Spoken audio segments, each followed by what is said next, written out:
welcome everybody to another fantastic episode of The Shift. The Shift episode is a place where shift happens in your district or in a transfer. Again, if you have missed the first 5 episodes of The Shift, just go to the Q YouTube channel at youtube.com/Q.org, and that will take you in there and you can view all the other past episodes. But in the gist, this is about transferring knowledge from one ecosystem to another. If you're a Microsoft ecosystem and you're transferring to Google, we're showing you how to do that, and vice versa. If you're in a Google and shifting to Microsoft, we're going to do that for you as well. And so we are here, your hosts. So let's go ahead and quickly introduce ourselves, Tyler, and then get started with our presentation tools for our ecosystem. So my name is Joe Marquez. Currently, I'm the Director of Academic Innovation for Q. And just a quick reminder, Spring Q is happening in person,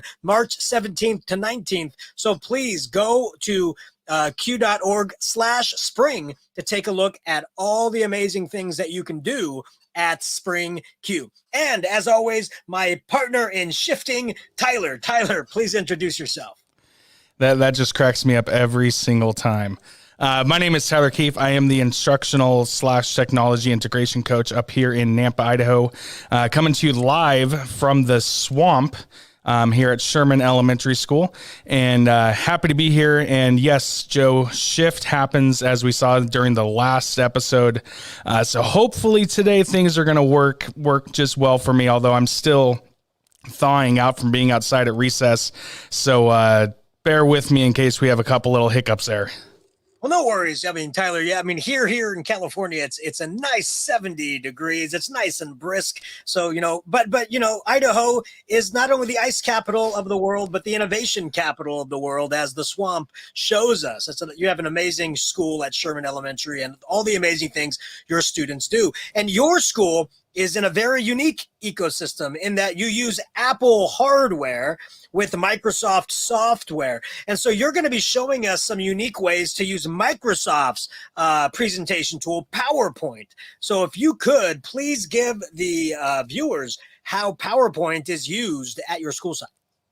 Yeah, so like you're saying, we are in that unique situation where we're using Apple products for everything, but we use Microsoft for the software side, even though we're dipping our feet into using more of the Apple ecosystem, but they just don't have some of these tools as in depth as Microsoft. But granted, Keynote, their version of PowerPoint is phenomenal. But today we're just talking Google and Microsoft.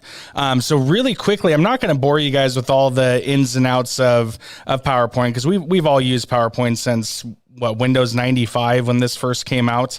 And it's very similar to the setup that I went over last week with Microsoft Word. It's just, the very little nuances that are different there. And Joe, don't let me forget, because we did a super share about one of the features within PowerPoint.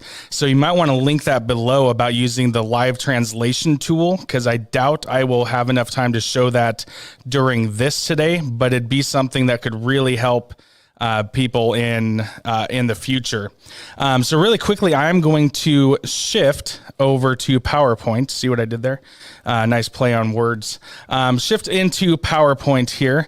And like I said, it's very, very, very similar to what we saw last week with Microsoft Word. And within here, I'm just going to create a blank presentation. I'm just going to pick this one up here because it is our school colors. And it looks like it didn't shift over with me, but that is okay because I was prepared for this to happen and able to make that shift pretty easily. When you're in here, you have all the tools you could possibly need at the very top up in the ribbon. And one of the really cool things within this version, and we have a full super shares where I go into this in depth, is we have the ability to use subtitles. And it's not going to show up right now because I have to actually be presenting, but there is a way that as you're presenting, you can get subtitles at the bottom of the screen in whatever language you want them translated in. So the example I use on the super shares, I'm speaking in English. the translation was in Spanish and it was in real time. Works really, really well. But PowerPoint is PowerPoint. And Joe, you have your favorite sound effect, with PowerPoint, saying it's boring. But yeah, there it is. But there is some actual really good, fun stuff you can do with the online version of PowerPoint, more so than the on platform or the app version. So I'm going to switch over to that version, and you can see here that it again looked exactly the way it would with Word. But I'm going to open up a new PowerPoint, and there's that same template that I just chose. And luckily today it all loads for me right away. So we got that squared away. In the online one, after you've shared something, that's where you can have multiple people using it at once. And Joe, that's really a big selling point of Google Slides. So I'm going to let you hone in on that, because a lot of the things that you're going to be able to show can be done in here. But I just found a brand new tool yesterday within the online version of PowerPoint that I had not tried. I hadn't seen it.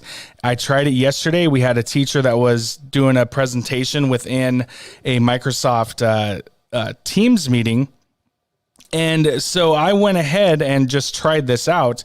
And within the slideshow, there is this present to Teams button. And what that did, it was actually really, really cool. And I saw it work in real time, and it'll be something we can show later. But when I was in the Microsoft Teams call, it then presented the PowerPoint from the web without having to load up a different window. There was no needing to load up the PowerPoint, the on computer app. It just boom opened up into Teams, and it was presenting in Teams. And then you had all of your presenter tools within Teams. So you didn't have to worry about having multiple different screens or multiple different windows open. It was just all in there. And it was really, really cool. And it worked really quick as well. The other part in here is we have this new Present Live button. And when you use that, you can select your audience. So if it's only people in your organization or anyone, it'll put up a QR code on the screen. And so anybody in the classroom can use whatever QR reader that you have, and it'll put the presentation that you're showing in class on the student's device. So that way you don't need to worry about those kids that can't see past the other kid's head, or they're just way too far in the back, or they just have some vision needs and need it larger, because they have control of that. And the teacher has control over which slide is on the screen at any time, and they're able to move it forward. They can say, hey, you can have access to all of the slides or just the one that's being shown. Kind of like, I believe it's Nearpod that you're able to do that. Is that correct, Joe? That is correct. Nearpod or Pear Deck. Yes, Nearpod or Pear Deck. That was the other one. So that's how you can do that side of it. And it's more in depth than I kind of want to get into with this today. But the last thing within PowerPoint Online, and I do believe they have it in the standalone, is this Rehearse with Coach button. And this is really good for your younger students, your nervous speakers, is it'll present the presentation and it'll actually record, or not, it doesn't record. Let me rephrase that. It'll monitor your body. And so here it can monitor your body language. So if you're using your hands too much, it'll analyze your movement and say, hey, you might want to back that off, or you look like a statue. And within the settings here, it can actually help you with your pace, your filler words. So are you saying and that way too many times? It'll let you know, let's try something else. Your pitch, how you're coming across, and your pronunciation. So if you're not reading very well, it'll let you know. And what's kind of cool with this, if you want to just have kids practice their reading, you could put a reading passage on a slide and then have the kids do this, and it'll help them with their reading. It kind of does their reading fluency, but that's more of a feature in Microsoft Teams that we'll get to in a later episode. But you can use this to practice. The content one that I just pulled down, this is brand new from what I've seen. This is the first time I've seen this part, is it'll detect if it's original, if you have inclusive words that you're using, speech refinements, repetitive language, and then your audience engagement goes over the body language by using the camera to analyze it. So that's really the basics, the quick down and dirty version of PowerPoint. And there are I mentioned a few of the ways that we're using it here at Sherman. It'll be on a screen, much like the one on my left, with the big gator head, where that's in the classroom. The kids can come up, get the QR code, and scan it to get the content. Students will also use it in ways to present, like they would. But there are some unique things that we can do since we have the iPads and we do have the Apple Pencils. So a kid could have, for lack of a better term, a worksheet on a PowerPoint, and then they could actually write on top of it as they're presenting. So if they're showing a math problem, like a squared plus b squared equals c squared, they could write it out, and in real time it shows up on the screen rather than them having to be up front at the whiteboard and their backs turned to everybody. They can be sitting at their seats and presenting from there. So those are kind of like the very surface level ways that we've used it here. If there's a need for more ideas, leave us a comment down below and I can get you some of the other ideas that we've done. And we have a full library on our school YouTube page that has some of that stuff as well. But Joe, I'm going to toss it back over to you with that. I know that was a fire hose of a lot there, but I just wanted to make sure that we hit a lot of different things and as fast as possible. Yeah, I think you covered a great thing, and the coach tool on there is really great, right? It helps with the timing and helps to make sure that you're giving the best presentation possible. So I really do like that. I know the Google Slides does not have that, and then I also want people to know is we are going to do some episodes later on. Once we've gone over all the different tools, we're going to go over actual activities that maybe one of us has created, and we're going to see if it can be done in the other ecosystem. So we are going to have those kind of episodes. I guess we'll call them challenge episodes. But so today we're just going to kind of go over the features of the tool and then give you a couple examples, just like Tyler did. So I want to show you a couple examples of how we utilize Google Slides in the classroom. Now, one of the things about Google Slides is we always tell teachers this is more than just a simple slide deck. We do not want teachers to think that this is just for presentations. This is a tool that can be utilized every single day in the classroom to meet the needs of all your students and to get insights into student knowledge and learning. So I want to show you a few things. So I call this super slides more than just a slide deck. And you see on my screen that I give this presentation all the time. So you can go to the bit.ly that you see on the screen and take a look at this slide deck as well. But I want to show you one of them that we do. So one of the activities that we do over here in Google Slides is a whole class activity that we call Who's in the Room. This is what I do at the beginning of the classroom year to get students to kind of introduce themselves to the students. And of course, the past couple of years, we had to change it to Who's in the Zoom. But what we do is this. We give a single slide deck as a workable slide deck to all the students at once. So all 35 students have access to the exact same slide deck. They're not working on their own slide deck, but they do what's called, they claim a frame. They come over to the side panel and they choose one of the empty slides. And once they're there, they put their name. And then they start adding images of who they are that represents who they are. And the key behind this is that they are learning how to bring images in, bring text in, to arrange them, to layer them, to put what's on behind, what's in the front. So they're learning how to use this tool before they're actually doing any kind of content-based tool. And that's what these students do. And what we do is a virtual gallery walk. You can see off to the right-hand side over here, comments. So after students are done with their slide, they move along to the next slides. They click on something that interests them, and then they select this comment tool, and they'll leave a comment for that student. And the student will be notified by when they click on it, they'll click the @ symbol and type in the student's name. And that student will be notified somebody left a comment for them on their slide. So we love to do this to teach them that this is a collaborative learning tool. Now, how can this be utilized as a content-based tool? Well, if we were doing a unit on cellular structure, what I would do is I would break the students off into groups. So I would say, okay, table 1, which may have 3 students, you're going to be working on slide 2. Table 3, you're going to be working on slide 3. And I would say your job is to identify the nucleus in an image. What is its structure? What is its function? And bring some images in.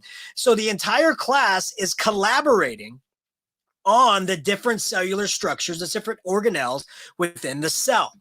And on this main page, we create images with hyperlinks. And these hyperlinks go directly to that particular slide. So let me show you what happens when you hand this out to the students to work with it. Students can then use this as a class-created study tool. So if they don't know what this is right here, they click on this icon, and it takes them right to that information.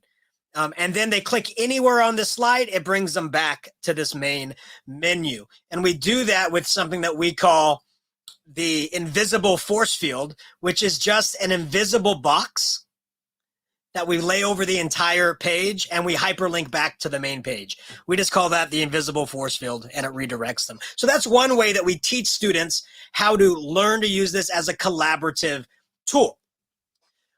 The next thing I want to show you is some of these buttons up here. Tyler showed you all the normal buttons that you would find on a slide deck. You have your text, and you have your images and your shapes. You can change the background, the layout, the transition. You can add templates. You can do all those things. But one of the coolest things up here is the add-on button.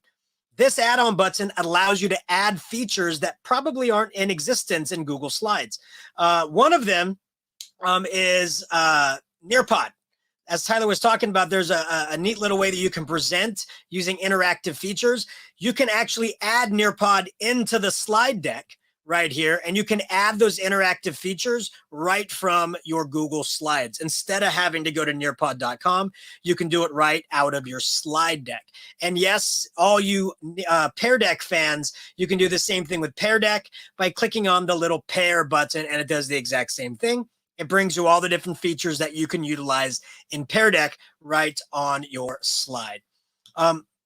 I always love to give students what are called scaffolded learning artifacts. So if students are working on the internet or creating something in class, I always tell them to make sure you're documenting your learning. And so we have this thing here called a slide snap that students have access to, and they would then take a screenshot and place that screenshot right here.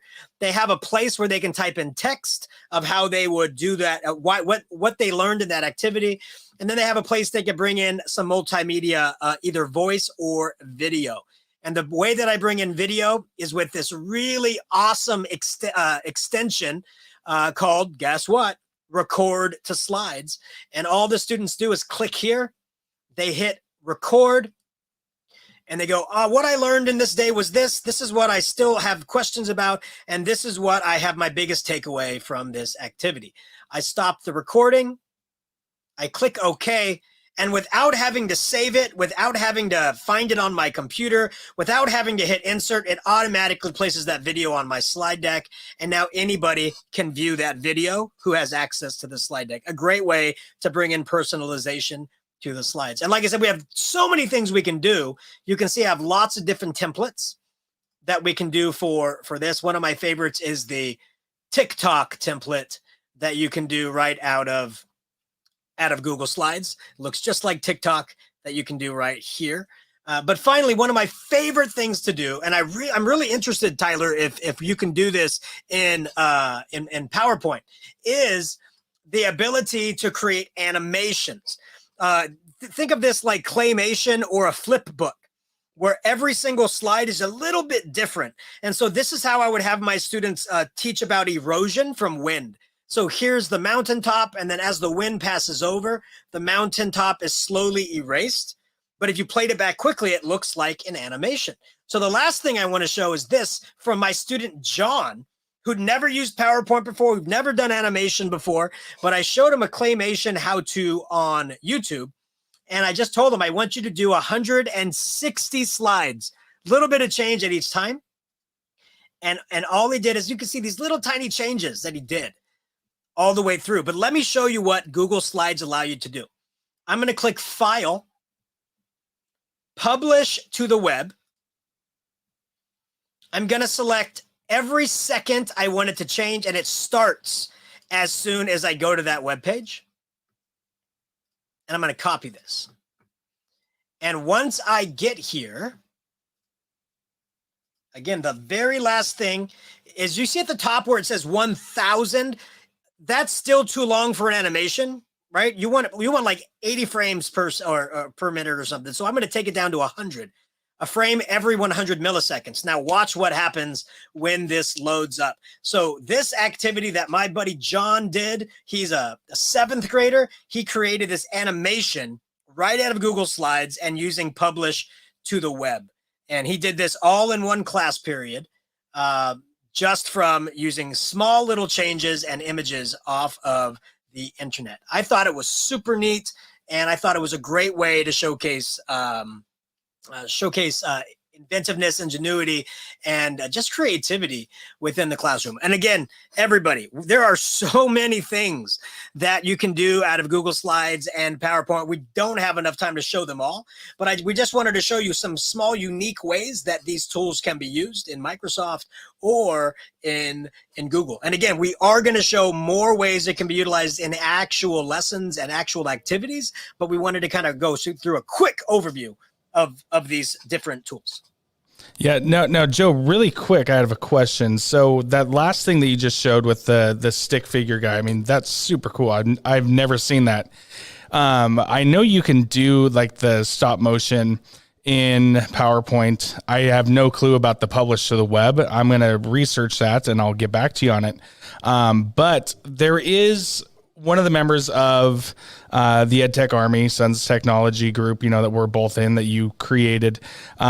Jake Miller is, I believe, and I want to make sure I'm thinking the right one, who is called like the GIF champion or whatever. Edu Duct Tape is Edu Duct Tape guy. Yes. At the moment, yes.